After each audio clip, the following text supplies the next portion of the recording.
Hello friends, সবাইকে welcome জানাই নতুন একটি ভিডিওতে। এই মুহূর্তে যে গুরুত্বপূর্ণ আপডেটের দিকে আমরা নজর রাখবো সেটি হচ্ছে প্রাথমিক 3929 মামলার আপডেট। সুপ্রিম কোর্টে এই প্রাথমিক 3929 মামলার বেঞ্চ পরিবর্তন হলো। 16,500 যে রিক্রুটমেন্ট প্রক্রিয়া প্রাথমিকের, সেই প্রাথমিক নিয়োগ প্রক্রিয়ায় যে নন জয়নিং ভ্যাকেন্সি ছিল 3929, সেটা নিয়ে নতুন করে জল্পনা শুরু হলো। এই বেঞ্চ পরিবর্তন 3929 মামলায় কী প্রভাব ফেলতে পারে? শুনানির দিন কি পরিবর্তন হলো? অর্থাৎ আগে যে দিন ছিল সেই দিনটি কি ফিক্সড রইলো, নাকি আবার নতুন করে পরিবর্তন হলো? নেক্সট ডেট কবে? তো বিস্তারিত থাকবে এই ভিডিওর মধ্যে। তো চলুন ভিডিওটি শুরু করা যাক। ভিডিও শুরু করার আগে বলে রাখবো বন্ধুরা, যারা চ্যানেলটিতে নতুন আছেন অবশ্যই একটু সাবস্ক্রাইব করে রাখার অনুরোধ রইল, এবং ভিডিওটি ভালো লাগলে অবশ্যই একটু লাইক এবং কমেন্ট করে যাবেন। তো চলুন বন্ধুরা, ভিডিওটি শুরু করা যাক।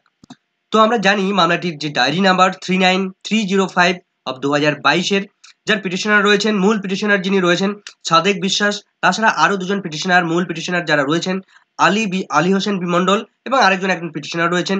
তো আমরা লাস্ট যেদিন শুনানি হতে দেখেছি দিন কোর্ট নাম্বার 5-এ, সুপ্রিম কোর্টের কোর্ট নাম্বার 5-এ, যার সিরিয়াল নাম্বার ছিল 52-তে, 5ই ফেব্রুয়ারি 2024 তারিখে এই মামলাটির বিস্তারিত শুনানি হয়েছিল। মাননীয় বিচারপতি অনিরুদ্ধ বোস ও মাননীয় বিচারপতি সঞ্জয় কুমারের বেঞ্চে শুনানি হয়েছিল। ওই দিনই বিচারপতি অনিরুদ্ধ বোস তিনি বেশ কিছু ভালো ভালো বক্তব্য রেখেছিলেন। আশা করা যাচ্ছিল যে মামলাটি একটা ভালো দিকে এগোচ্ছে, খুব শীঘ্রই হয়তো এই মামলার একটা জাজমেন্ট এসে যাবে। কিন্তু ইতিমধ্যেই দেখা গেল যে মামলাটির 3929 যে মামলা, সেই মামলাটির হঠাৎ করে বেঞ্চ পরিবর্তন হয়ে গেল। মাননীয় বিচারপতি অনিরুদ্ধ বোস এবং সঞ্জয় কুমারের যে বেঞ্চ ছিল সেই বেঞ্চ পরিবর্তন হয়ে নতুন একটি বেঞ্চে এই মামলাটি শুনানি হবে। নতুন বেঞ্চে এই মামলাটি এখন শুনবেন মাননীয় বিচারপতি ঋষিকেশ রায় এবং আরেকজন মাননীয় বিচারপতি প্রশান্ত কুমার মিশ্রের বেঞ্চ। লাস্ট যেদিন শুনানি হয় অর্থাৎ 5ই ফেব্রুয়ারি, তারপর এই মামলাটি 21শে ফেব্রুয়ারি লিস্টেড করা হয়েছিল মামলাটির শুনানির জন্য।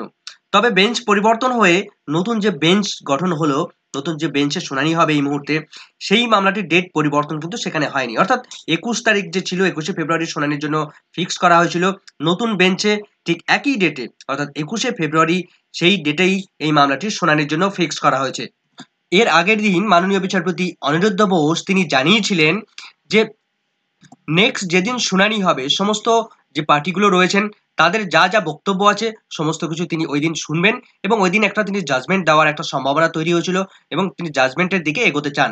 তো এরপর দেখা যাচ্ছে যে 5 তারিখে নতুন নতুন আরও যে কয়েকটা আইএ ফাইল সেখানে অ্যাডমিশনের জন্য তারা গিয়েছিল, এবং সেই আইএ ফাইলগুলো সেখানে তিনি অ্যাকসেপ্ট করেন, এবং সেগুলো কিন্তু এই মামলার সঙ্গে এই মুহূর্তে অ্যাড হয়ে গেছে। ইতিমধ্যেই হঠাৎ করে বেঞ্চ পরিবর্তন হয়ে গেল, ফলে এই বেঞ্চ পরিবর্তন নিয়ে অনেকে উদ্বিগ্ন হয়ে আছেন কি হবে এর পরবর্তীতে। এখন আমরা সরাসরি সুপ্রিম কোর্টের যে ওয়েবসাইট, সেই ওয়েবসাইটে চলে যাব, সেখান থেকে বিস্তারিত আপডেটগুলো আমরা দেখে নেব এবং জেনে নেব। তো আমরা এখন সরাসরি সুপ্রিম কোর্টের ওয়েবসাইটে চলে এসেছি।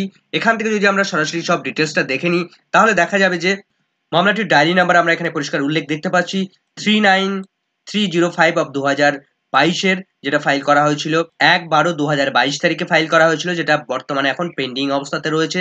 স্ট্যাটাস আমরা দেখতে পাচ্ছি, যার কেস নাম্বার এখানে দেওয়া রয়েছে, পরপর এখানে রেজিস্ট্রেশন ডেট দেওয়া রয়েছে, এবং বর্তমানে যেটা দেখা যাচ্ছে যে প্রেজেন্ট এবং লাস্ট লিস্টেড, কখন মামলাটি লিস্টেড হয়েছে দেখুন 21শে ফেব্রুয়ারি 2024 তারিখে।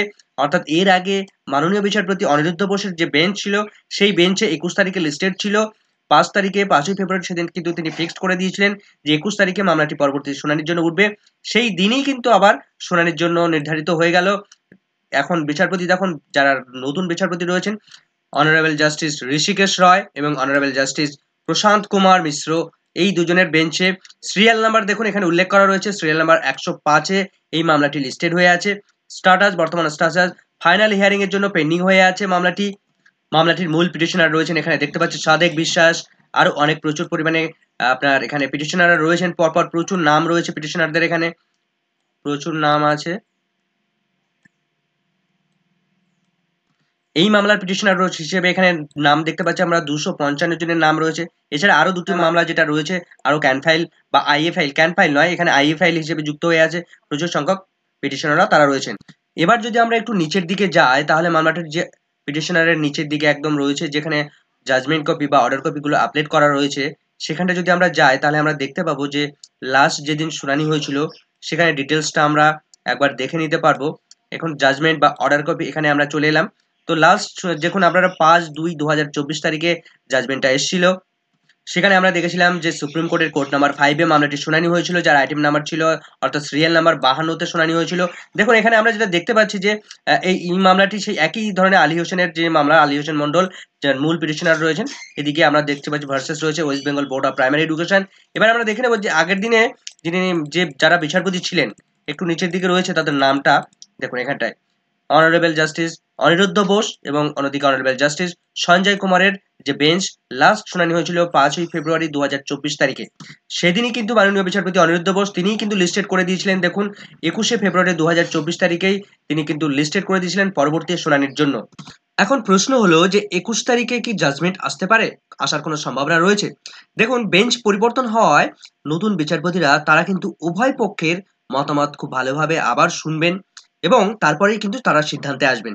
এক্ষেত্রে 3929 এর যে মামলা, সেই মামলাটি কিন্তু আরো ডিলে হওয়ার সম্ভাবনা রয়েছে, কেননা আবারও একটা দুটো দিন কিন্তু শুনানি হবে এবং শুনানি হওয়ার পর কিন্তু ফাইনাল একটা আউটকাম সেখান থেকে বেরিয়ে আসার সম্ভাবনা রয়েছে। তাই মামলাটির জাজমেন্ট হতে আরো কিন্তু আমাদের অপেক্ষা করতে হবে এই 3929 চাকরি প্রার্থীদের। তবে যেদিনই জাজমেন্ট আসুক না কেন, 16,500 নিয়োগে যে 3,929টি যে নন জয়নিং ভ্যাকেন্সি রয়েছে, সেখানে পিটিশনাররা তারা কিন্তু জিতবে, এই আশা কিন্তু রাখা যেতেই পারে। সুপ্রিম কোর্ট শুধু অর্ডার দেওয়ার শুধু সময়েরই অপেক্ষা। পর্ষদ তখন কিন্তু বাধ্য হবে এই 3929 প্রত্যেক ক্যান্ডিডেটকে নিয়োগ করতে। এর আগের বেঞ্চে অর্থাৎ মাননীয় বিচারপতি অনিরুদ্ধ বোসের বেঞ্চে পিটিশনারদের একটা ভালো পজিশন ছিল। এখন বেঞ্চ পরিবর্তন হওয়াতে নতুন বিচারপতিরা কিভাবে বিষয়টি ব্যাখ্যা করবেন তা কিন্তু আমাদের জানতে শুধু সময়ের অপেক্ষা করতে হবে। এখন প্রশ্ন হলো যে এই বেঞ্চ কেন পরিবর্তন হলো? সুপ্রিম কোর্টের একটা নির্দিষ্ট নিয়ম রয়েছে, একটা নির্দিষ্ট সময় পর সমস্ত বিচারপতিরা তাদের বেঞ্চ কিন্তু অটোমেটিকই পরিবর্তন হয়ে যায়। সেই কারণে এই মামলাটিও বেঞ্চ পরিবর্তন হয়ে অন্য বেঞ্চে শুনানির জন্য নির্ধারিত হয়ে গেল। তবে চিন্তার কোনো কারণ নেই, সমস্ত দিক বিচার বিবেচনা করেই সামগ্রিক দিক দেখেই জাজমেন্ট দেবেন বিচারপতিরা, এটা কিন্তু আশা রাখা যায়। সেক্ষেত্রে 3929 যে চাকরি প্রার্থী তাদের পক্ষেই অর্ডার যাবে, সেটা কিন্তু নিশ্চিন্তে বলা যায়। এখন শুধু সময়ের অপেক্ষা, আরও একটু বেশি সময় লাগবে, আরও আমাদেরকে আর ওয়েট করতে হবে। ভালো রেজাল্ট তাদের পক্ষে কিন্তু আসছে, এটা কিন্তু বলার অপেক্ষা রাখে না। আপনারা সকলেই পজিটিভ থাকুন, বিচারপতি বেঞ্চ পরিবর্তন এটা নিয়ে বেশি চিন্তা ভাবনা না করলেও ভালো হবে। গতদিন মাননীয় বিচারপতি অনিরুদ্ধ বোস তিনি শুনানির সময় তিনি জানিয়েছিলেন যে মামলাটি এরপর থেকে মাননীয় বিচারপতি হিমা কোহলি ম্যামের আন্ডারে এই এই মামলাটি আবার উঠবে এবং সেখানে বিস্তারিত শুনানি হবে। কিন্তু এখন পরবর্তীতে দেখা যাচ্ছে যে না, মামলাটি হিমা কোহলি ম্যামের আন্ডারে যায়নি, সেখানে বেঞ্চ পরিবর্তন হয়ে এখন এই 3929 মামলাটি বর্তমানে এখন শুনবেন মাননীয় বিচারপতি ঋষিকেশ রায় এবং অন্যদিকে মাননীয় বিচারপতি প্রশান্ত কুমারের মিশ্রের যে বেঞ্চ, সেই বেঞ্চে শুনানি হবে। সমস্ত বিষয়টা 21শে ফেব্রুয়ারি সমস্ত শুনানি হওয়ার পর সমস্ত বিষয়টা কিন্তু আমাদের কাছে আরো ক্লিয়ার হয়ে যাবে যে কি হতে চলেছে। ততক্ষণ আমাদের ওয়েট করতে হবে।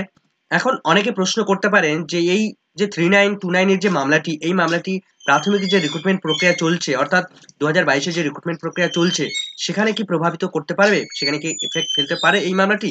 তো এর উত্তর হচ্ছে না, কোনো রকম ভাবে এই মামলাটি অর্থাৎ 3929 এর এই মামলাটি প্রাথমিকের যে বর্তমান যে রিক্রুটমেন্ট প্রক্রিয়া চলছে সেখানে কোনো রকম ভাবে এফেক্ট ফেলবে না।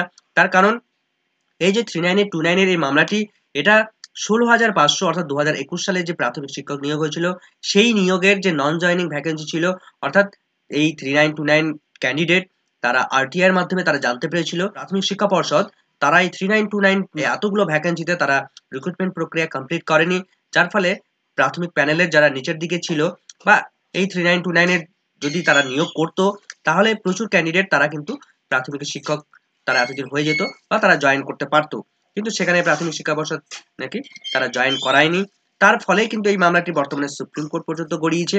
তো এই মামলাটির সঙ্গে 2022 যে রিক্রুটমেন্ট প্রসেস, সেই প্রসেসে কোনো রকম ভাবে প্রভাবিত হবে না, কোনো রকম সেখানে চেঞ্জ আসবে না। তো এটা সম্পূর্ণ ভিন্ন বিষয়। যদি সুপ্রিম কোর্ট অর্ডার দেয় যে 3929 প্রত্যেক ক্যান্ডিডেটকে নিয়োগ করতে হবে, তাহলে কিন্তু প্রাথমিক শিক্ষা পর্ষদ তারা ভাববে বা তারা বুঝবে যে এই ক্যান্ডিডেটদেরকে কিভাবে তারা নিয়োগ করবে।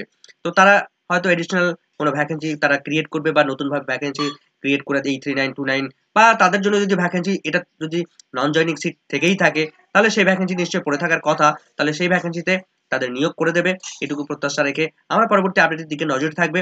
তো ভিডিওটি ভালো লাগলে অবশ্যই একটু লাইক এবং কমেন্ট করে যাবেন। চ্যানেলটিতে নতুন হলে অবশ্যই একটু সাবস্ক্রাইব করে রাখার অনুরোধ রইল। সকলকে ধন্যবাদ।